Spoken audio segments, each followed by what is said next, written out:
As we trace back our spiritual lineage to the early centuries, we find the Christian church a maligned religion. It was not popular. Many of the Christians in the early centuries paid the ultimate price for their faith with their lives. The Colosseum in Rome stands today as a testament of this fact.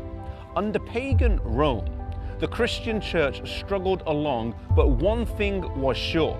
The intensity of the persecution kept the church free from nominal and lukewarm Christians. If you were a Christian, you had to be all in. There was no middle ground. But in the 4th century, an event would come along that would change all of that dramatically. The conversion of Constantine changed the course of history for the whole of Christendom, and the roots of that come down here to York, England. In 306 AD, Constantine was declared emperor here.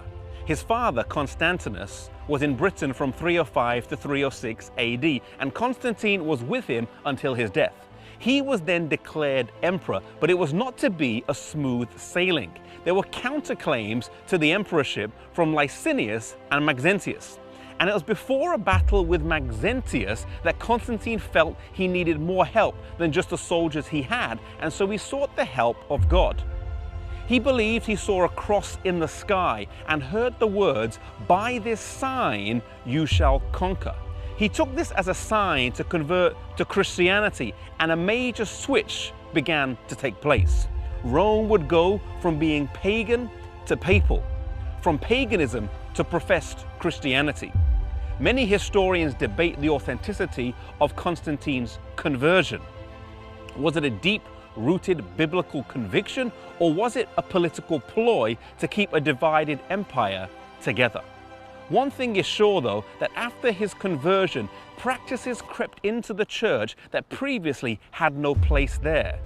Temples that were pagan were changed to Christian. The Pantheon in Rome was changed into a Christian church, and the names of gods were changed to Christian saints. For example, Jupiter became Saint Peter, and the list goes on.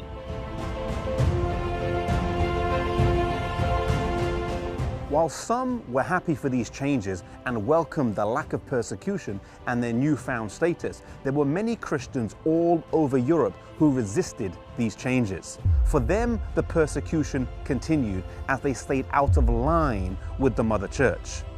These were Christians who were maintaining the pure apostolic faith that was handed down to them over the years. There were scattered groups of people all over Europe, in northern Italy, in southern France, the Celtic Church here in Britain, and in various other places. The Bible refers to them as the church in the wilderness in Revelation chapter 12, verses 6 and 14. They were not always the biggest, they were not always the largest, but God would always have a people that were true to Him and that were faithful to His word.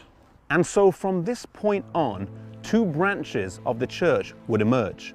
The recognized, the mainstream, but the compromised church, and then the persecuted, often the smaller, but the pure church. The question for us today is, which one of these two are we a part of? May we never compromise truth for popularity. May we be faithful to God and to His word, no matter what the situation is.